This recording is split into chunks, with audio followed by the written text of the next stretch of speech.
इधर सिंगल आजा आजा आजा आजा आजा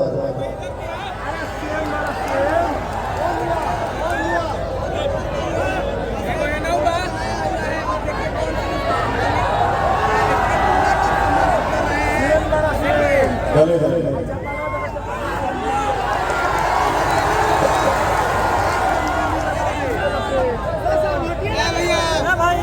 ये देखिए हमारे भाई का प्यार है। आओ बेटा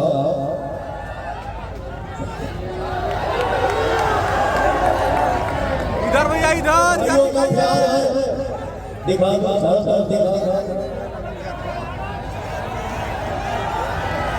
ये सबके नसीब में थोड़ी है।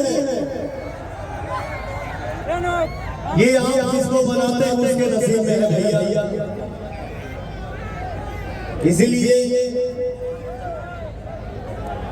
मैं यही बोलता हूँ किसी भी कार्यक्रम में, किसी भी मंच में रहो, किसी भी इंटरव्यू में रहो, लेकिन बस यही बोलता हूँ कि मेरी जनता मेरे लिए भगवान।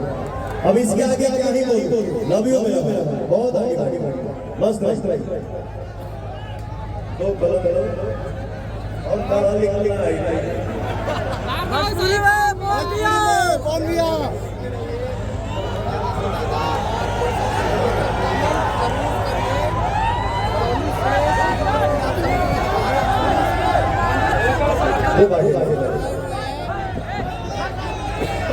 कौन भी हैंडसम लगा तगड़वा।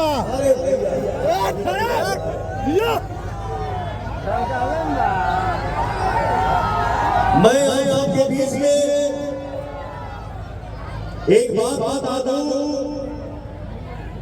कि कहीं कहीं से आवाज आता कान में 15 साल 10 साल 10 साल 15 साल। अरे भैया आप खुद ही